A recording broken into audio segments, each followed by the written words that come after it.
the signal of the... Hey guys, I want to talk about something.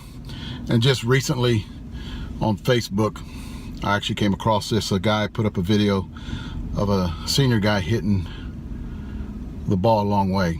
And he was commentating, he was saying that he had a ball 390 foot and at 63 years old, which I think is impressive. But he got a lot of feedback from a lot of people. A lot of the young softball players out there were actually talking shit. And it makes me laugh because these same guys that actually get up there and talk shit, you don't see any video of them on YouTube hitting, but they're the first guys to actually jump on and saying shit on the internet. And guys, the one thing you have to understand, I'm gonna go one side and then I'm gonna go the other. The one thing you have to understand is, like, when me and Billy and a lot of the other guys that actually do reviews, do videos and put them on YouTube, we're putting our ass on the line, because we're gonna get critiqued for everything that we do, everything that we say, our swing, everything. So we have to have, as people who get on YouTube, we have to have thick skin. I do not give a shit. I mean, that's just the way I am. That's the reason I don't care. I'm not out here to appease anybody. I don't care. You talk shit about me, I don't care. I tell you what I do though, is I delete you. And if you're on Facebook with me, because I have a lot of followers on Facebook, if you're on YouTube with me, I have over 2 million views on YouTube. If you talk shit about any of my guys, or any senior players, or any softball players, I will delete you. And I will ban you from me watching any of my shit. The thing I'm talking about is, if you're a player and you put your ass on the line and somebody videotapes you and you're out there swinging, you better be prepared to take the feedback from other people. And you got to have that thick skin. You got to just let shit go and don't talk. I mean, I don't talk to anybody that talks shit to me. I just delete them. I don't try to banter with them. I don't tell them come out and hit with me. I don't tell them anything. I just ban them. And the other side is this guy that's talking shit on Facebook. Why don't everybody just don't say shit back to him? Just hit that ban button, delete him, unfriend him from Facebook. What this does is, at the end, this guy's gonna have no friends. He can't go nowhere and he can't watch shit. So he's down the line. If we get everybody to do this, if we get everybody to talk shit about any player out there, or talk shit about softball, or talk shit about seniors, how far they hit the ball. I was impressed seeing that old guy hit. I mean, old guy. That's funny. That guy that in my age range hit. I was impressed. There was not a negative thought going in my mind about seeing this guy hit. But we have assholes out there that's got to talk this shit, and they got to say shit, man. And if we as a community start banning them, unfriending them, and at the end where they can't go nowhere, you know, they have no friends. They have no freaking friends. And I've had shit talk to me on Facebook and I have not replied. I've had shit talk to me on the message board and I did not reply. And I've had it done on YouTube. But I have the power. I have power. I can just ban, or I can unfriend. And that's what we need to do. Get rid of this trash shit that's out there, this trash talking. And it, like I heard one of the pros say, "Where's your fucking video?" I want to talk about something that I learned back in the 80s, and it's called the Magnus effect. Let me explain to you what the Magnus effect is, and it's actually cutting the ball. They call it cutting the ball now, but back in the day, it's scientific word for it is the Magnus effect. And I'm gonna tell you what this does. People who can cut the ball, like Billy, I can cut the ball. There's a few people out there that cut the ball, and I learned this back in the 80s by hitting with Billy. And let me tell you what it does. For one, I'm not so worried about the balls that I hit when I go to tournaments, because if you have the Magnus effect of cutting the bottom half of the ball, it actually spins and rises on you, and you can hit them. And it really doesn't matter like hitting the ball solid. A lot of you guys that complain about the balls that you hit are usually your center hitting guys. You actually hit the center of the, your bat breakers. The guys that break most of your bats are the guys that hit the center of the ball and they don't cut it. So it's called the Magnus effect. Another thing too, you've got to have this Magnus effect if you're hitting against the wind. If you can hit a home run against the wind, you actually got to have this Magnus effect. It cuts the bottom half of the ball, and the ball actually travels through the air. And it's video that I'm going to show you, and it's actually linked down below. And I have a video in there on describes what the Magnus effect does to a ball that's spinning backwards. You can actually hit the ball against the wind and cut through the wind. Now, I'm not saying it's going to cut through the wind totally, but it's going to actually help you to get a lot more distance on a ball when you hit it. It's called the Magnus effect. Look at the video down below and try to train yourself. It's going to take a while, but try to train yourself to actually cut the ball, hit down on the ball and cut the ball to get that. It's called a Magnus effect, where it spins backwards. Look at the video that I have linked down below, and I explain it a lot better than I can. Something that actually has been annoying me for quite a long time is I'm married and I wear a wedding ring, and every time I go hit, I take my wedding ring off. Well, that's a pain in the ass. A lot of times I forget to do it. Well, you guys see this, you actually can create anything you do, working around the house or whatever, you can create a callus right here, and it freaking hurts. Even on my wife, you know, everything she did, she created a callus right here, and you can see mine is just now going away. But what I found was a lot of the pro NFL players actually wear them, and I love them. They're actually wedding rings that are rubber, and you go on eBay. Nobody promotes me, so I'm just going to tell you guys how to get them. You go on eBay and you put, you know, rubber wedding ring, and they're really inexpensive. And I got I didn't know what size I wore, so my wife bought me 3 of them, and they're actually, you know, you can't get them hooked on anything. You can wear them when you're doing construction, you guys, and they're great to hit in. I hardly even know they're on. You know, whenever I put them on and wear them, I still have my regular wedding ring that I wear out and stuff, but it just takes an inconvenient to actually take them off when you're working and take them off when you're hitting balls or whatever. But I hate hitting because I held the bat, you know, right in this area, so, and it just rubbed me raw whenever I hit BP. So taking it off every time at 3 days a week when I hit. eBay rubber wedding rings. A lot of the pro athletes are wearing them now. You see them on all the football players. Great idea. Mine's gunmetal. My wife got one when she starts playing. It's black. Awesome. They're cheap and expensive, and they last you a long time. I want to talk about something that I keep hearing everywhere that I go.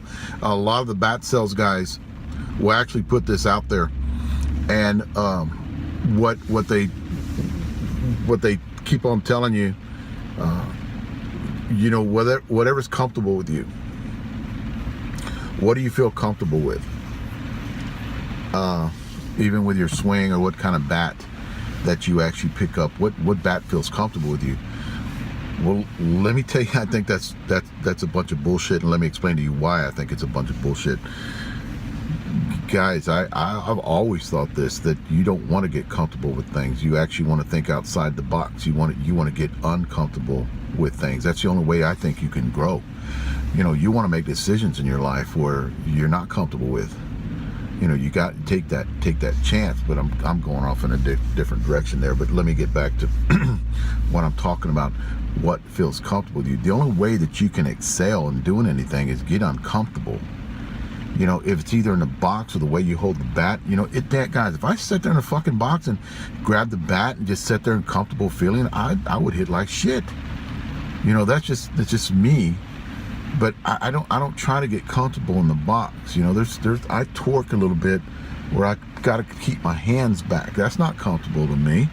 You know, starting at one position, going from point A to point B, that's not comfortable. You know, you're not comfortable holding the bat at, you know, that angle.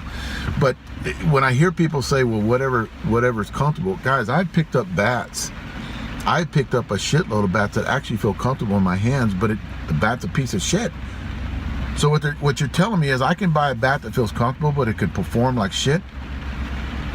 You know, it just don't make sense. So when you get all these bat people, I said, well, I'm going to give you whatever's comfortable that you like swinging. Well, guys, you know, the way I look at things is you got to get uncomfortable. Even when you're working out. I don't go in the gym to fucking get comfortable working out. Same thing, I go after softball. Same thing I do when I take that what I do in a gym and I take it over to softball, I don't want to get comfortable. I don't want to get comfortable in the gym. I don't want to lift the weights because it's comfortable. I don't want to lift the weights because it's fucking hard, you know, and it's uncomfortable. I want to, you know, put my body in positions to grow.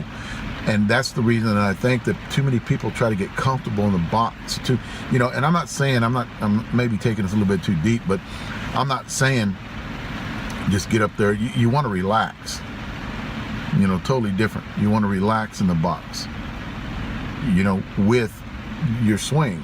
You know, my swing, in my opinion, is not comfortable.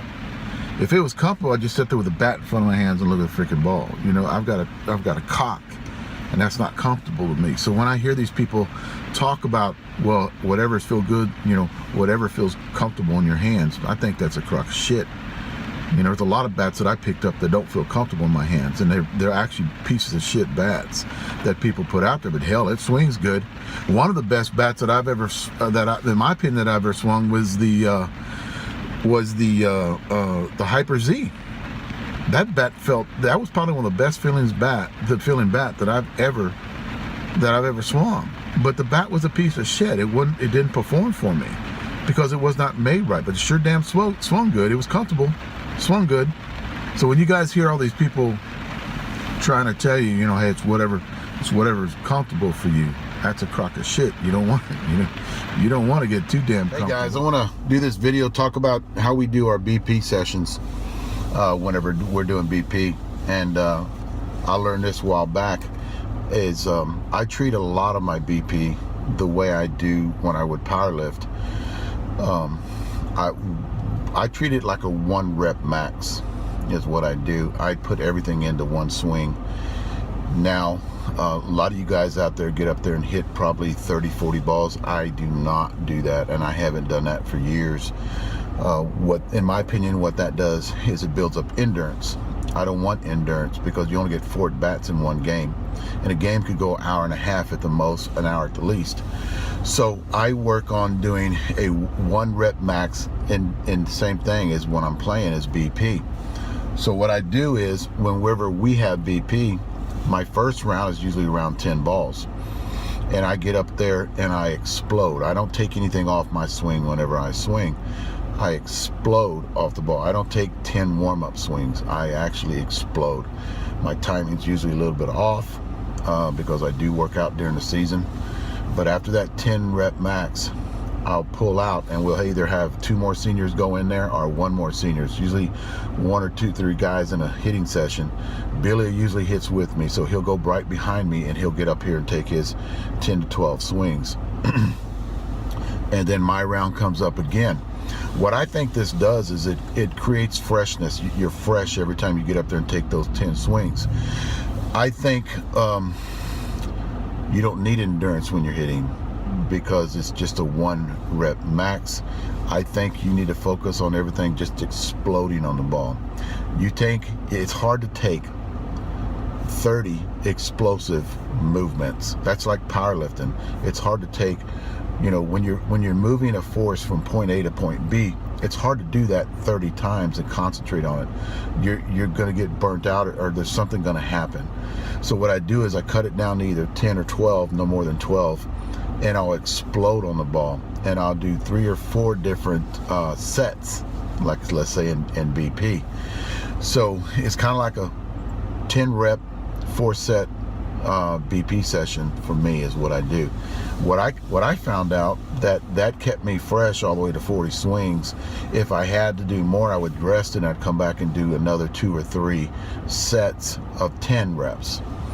So I've done that for years, guys. What it helped me do is firing off. I fire off, and it carries on to a game whenever I go and play a softball game. And I call it just firing off because it helps the white muscle fiber develop whenever you're playing softball, and it helps with that explosiveness in your swing. Guys, if you want to try it out one season, I would recommend not just trying it out one BP session. We're coming up on the end of the season right now. It's already going to be September, and I recommend in the off season you guys doing it for next year and just see how it works. You know, 4, 4 different sets, 10 reps, no more than 10 reps. Have somebody else jump in there and do their however they got to hit. But every time, if you want to do it, do your 10 reps, get out, and all explosive movements when you hit.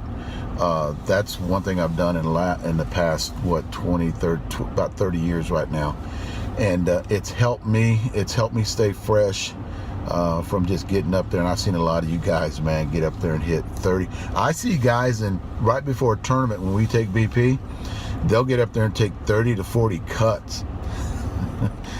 Well, just think about this. If I went to a powerlifting meet and I was supposed to lift that day, and then that morning I went out and did, I did my max trying to do it for reps, or I try to do, let's say, 80% of my max, and I did that a lot before I went to the meet. I wouldn't be as strong whenever I went to my meet to lift as much weight as I can, and I kind of carried that on the softball. You're going to wear yourself out, taking that explosive movement 30 times before a game. What I usually do before a game, and a lot of people that hit with me tell you that, I take less than 10 cuts, maybe 7 at the most. I'll take on before a game, and then that's just to get my timing down, and I'll just go out and play. So it's just my opinion, guys, something you guys can look at for next season. Take that explosive movement, either 10 reps, do 4 sets, do 3 sets. I usually do around 3 sets.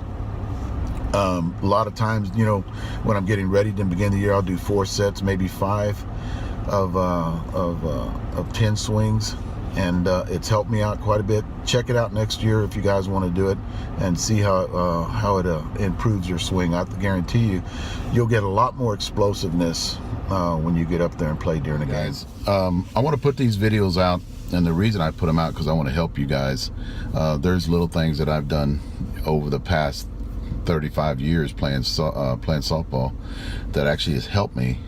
And when I see guys out there that are doing things, that I think are wrong, or that will actually hinder them, that'll hurt them. A lot of seniors do things out there that actually are not good for them, and they don't know it. They don't have anybody out there that they can go to. So the one thing that I see a lot of you guys out there doing, and I've done this. I haven't done it because back in the day, I actually, the way I think about training for softball or hitting for softball is what I used to do when I would powerlift back in the day, and I took that same concept of powerlifting and I put it in a softball. So back when I was powerlifting in my 30s, there was something we called a reboot, and I kind of thought about, because I hit a lot and I lifted a lot, but I would hit to keep my lifting, in other words, to keep in timing, because my lifting, you guys that lift know what I'm talking about, to keep loose. So what I did was I took that reboot that we used in powerlifting and basically took it into softball and did the same thing. And what it basically is I would hit, I hit like 4-week cycles, twice a week, 3 times a week. And after those 4 weeks that I would hit, if we weren't playing a tournament, was what I'm saying, because I usually schedule my hitting to my tournaments. But when I just would get out like the beginning of the year and I would just hit up to 4 weeks, hitting either twice a week or 3 times a week, just to get ready for the year, I always did a reboot. And what a reboot is after I got done with my 4 weeks, I would just take off for 10 days and not do anything. I wouldn't do any lifting, I wouldn't do any hitting or anything for 10 days. And basically same thing I did with powerlifting. We would have these cycles that we went through, either 6-week, 8-week cycle during the year. And after that, we would take a time off, just get away from it, let your body heal. And I see a lot of seniors out there that are playing and that hit all the time. I mean, we got seniors here in San Antonio that hit 3 times a week, and they're there every week. I don't see them taking any time off. What I want to tell you guys is that's the wrong way. You shouldn't be doing that, because what happens is your body starts to get complacent. Your mind actually it's kind of like just doing this repetition after repetition and doing the same thing. And softball's an explosive movement. You've got to get away from it and reboot and get out there and explode for 4 weeks and then get away from it again. What happens if you keep doing it for a long period of time It's almost like you get in a zone where, and I know a lot of people, I'm not talking about muscle memory, I'm talking about you get in a zone where you just sitting there and you slow your swing down. I've seen this happen a lot of times, especially when I do video of the older guys, and they look at the video and they go, wow, I thought I swung faster than that. And I go, well, no. I said, maybe you're just hitting too much because you're just getting complacent with your swing.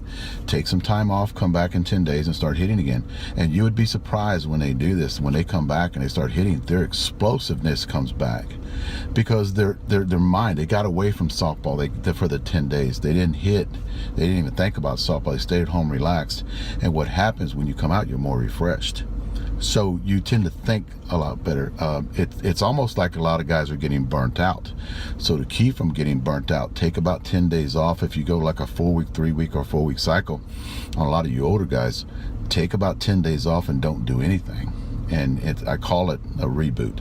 And it reboots. Your body feels better because it heals from hitting all the time. Your mind feels better. You're more refreshed when you go out there and start doing it again. I mean, you'd be surprised on how good you feel after you take that 4 weeks off and you go out there and start hitting again, and how faster your bat speed is. You know, and I've seen it a lot, guys, where they just look at the video and they go, wow, I'm swinging slow.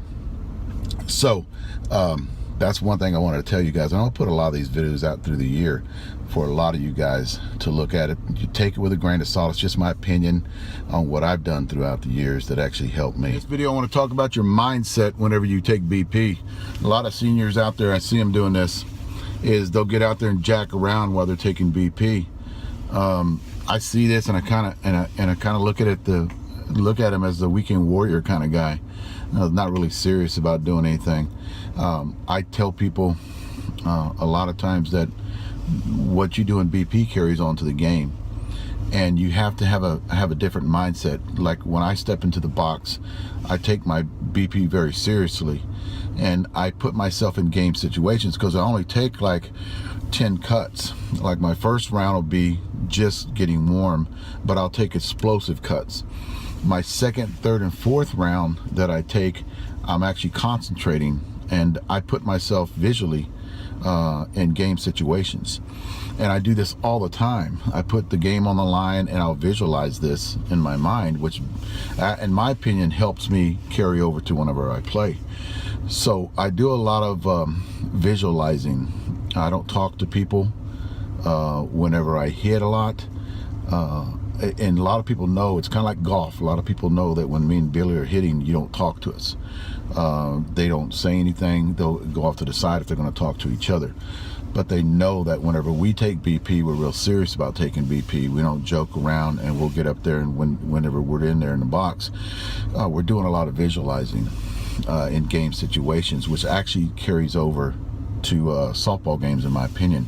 A lot of you guys up there that are up there just to, take exercise and just get out there and hit, that's fine and dandy. But if you guys are ever gonna improve and get better at this game, you've got to take it seriously. You've got to take your BP seriously. I see a lot of guys joking around. I mean, that's good too, but to keep it all fun. But you can do that after you get done hitting, is which usually what we do in our BP sessions down here in San Antonio. I mean, we take it serious. We get out there.